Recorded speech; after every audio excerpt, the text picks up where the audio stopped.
Hello, and welcome back to the Battle of the Hockey Pool Guides. I am Dimitri, and in this video, we will be looking at my evaluation methodology. So let's get started by looking at two philosophical quotes. Our first quote is by Albert Einstein, and in his message, he warns us not to be bound by the constraints that were used when the problem was initially developed.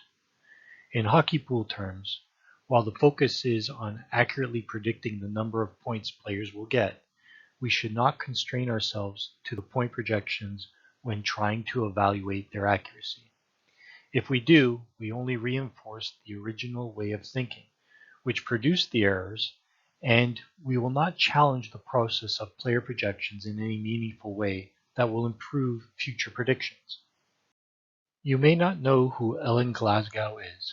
She was an American novelist who won a Pulitzer Prize in 1942. In this statement, she warns us, first, not to diminish or denigrate past attempts, for they started the process. Second, while we might think we have a better solution at the moment, it might be surpassed by another in the future. So don't get cocky. I believe that there are two distinct questions that we often jumble into one. Which is the best guide or list to use, and which guide is closest to being perfect? We assume that the guide that is closest to being perfect will be the best guide. In my first two videos, I illustrated who would win in a head-to-head matchup between 8 different guides. No single guide or list was a 100% winner. Draft length mattered, draft order mattered. I also recognized that the results might be different if I added other guides and or compared a different set of 8 guides.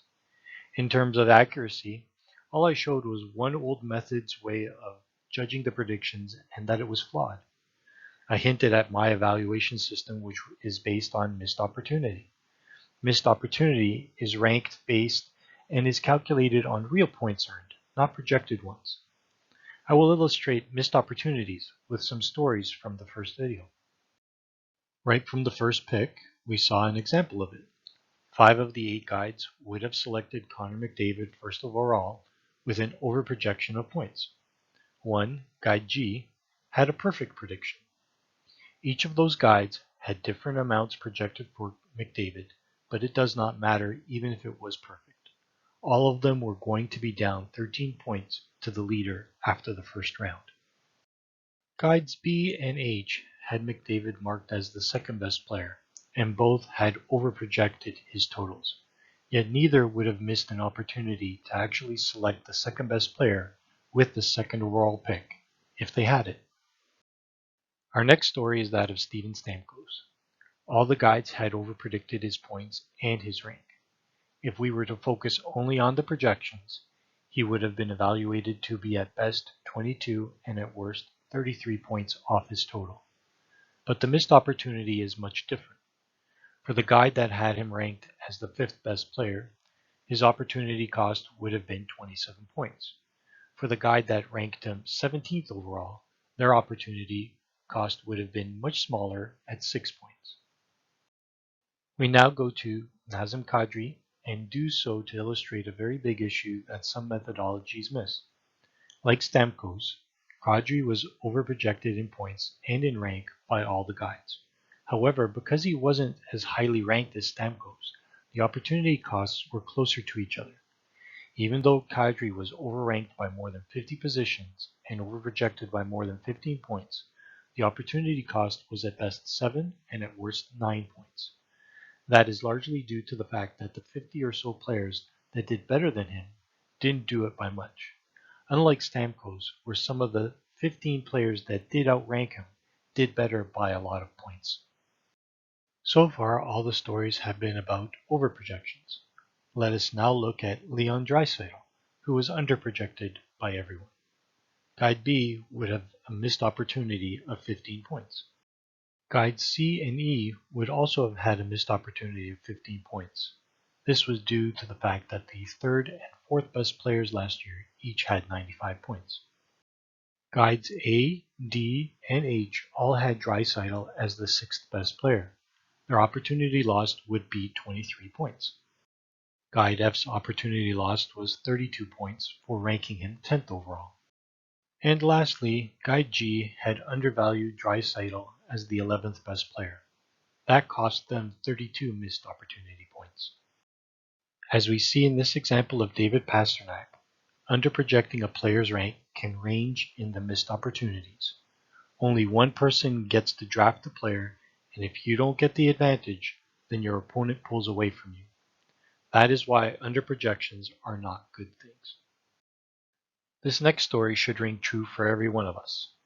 Guy D had the 20th pick at the draft, and on their list they had Taylor Hall ranked 2 points better than Jack Eichel. Seeing as that Hall was a former top 10 player, they decided to follow their list and selected him, hoping that Eichel would be around at the 29th pick. The next pick went to Guide E, and they took Jonathan Huberdeau. The following selection was Austin Matthews for Guide F. Both good selections, but not next on Guide D's list. Guide G then picked Sebastian Aho. Not known to Guide D, this put Eichel on the top of the list for Guides A, B, and C. Thankfully, they pick after Guide D. The next two selections were Tyler Seguin and Elias Pettersson. Guide D could still get their guy. Guide G returns with Evgeny Malkin. 2 more picks to go. Mark Scheifele then goes to Guide F, which looks great for Guide D, but that put Eichel at the top of the list for Guide F and, more importantly, Guide E, who then took Eichel just 1 pick before Guide D. And what did Guide D do? With the 29th pick, they took Alex DeBrincat.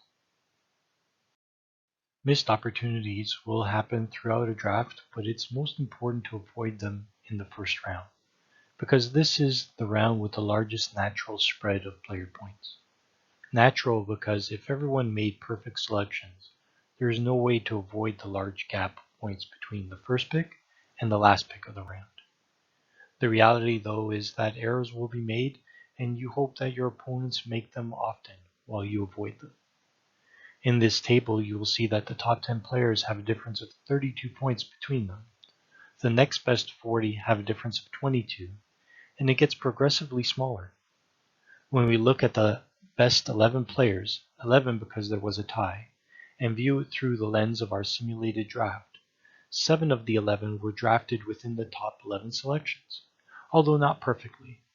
Missed opportunities were created, but there were worse choices.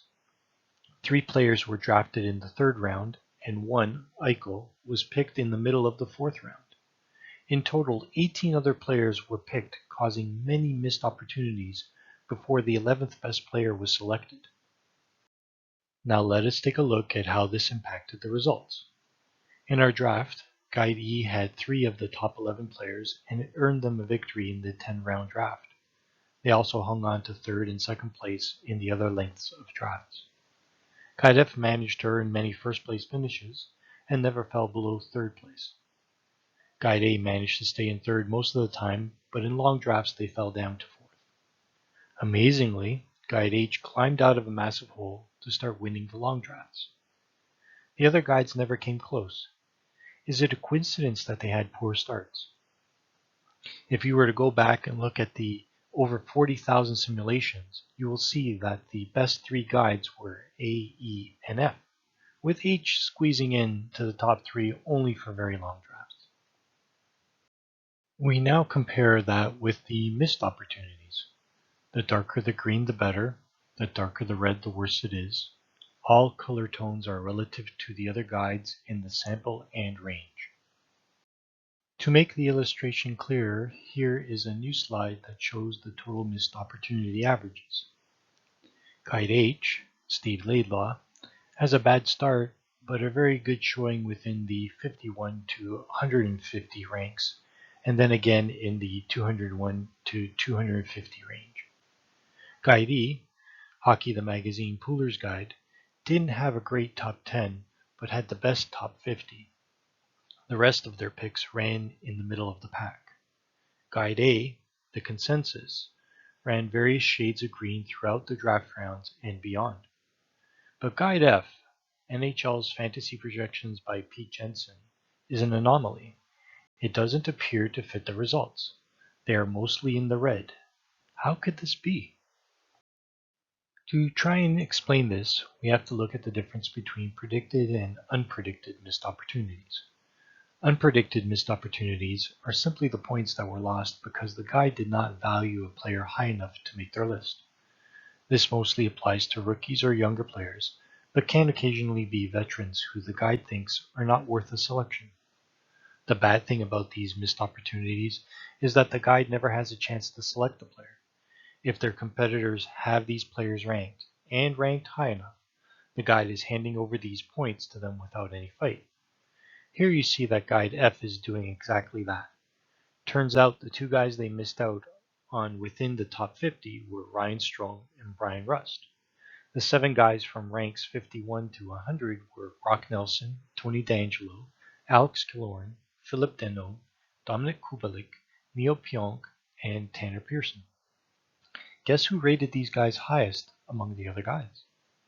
Steve Laidlaw, Guide H, had 3 of these players highest versus the other guides, and very likely selected them in the simulations. Guide E, Hockey the Magazine Pooler's Guide, also had highly rated 3. The consensus had 2 players, but may not have been able to select Neil Pionk for the very long drafts as he was on the edge of that possibility. Lastly, the sports forecaster had the last player, but like Pionk, may not have actually been able to capitalize on the pick for long drafts. And yet, Guide F managed to do well, and we may see why when we explore the predicted missed opportunities. You might see it better in the averages, but they appear to have an advantage over the other guides when they make an actual player prediction. They are fortunate enough that their unpredicted players are not rated as highly by the other guides. However, as we noted, that was a small sample size, only 8 guides/lists. There are many more out there. A different set of 8 or expanding the total number of guides participating in the draft is very likely to produce different results. Here's what the total missed opportunities look like for 32 different guides/lists that I was able to find, and there are still more out there for me to discover. If you want to see the unpredicted and predicted missed opportunities, you can see them on my blog at www.hockeypoolguideaid.blogspot.com. I'm hoping to acquire a few more guides, or at a minimum, confirm the rankings on some that I was able to get through indirect sources.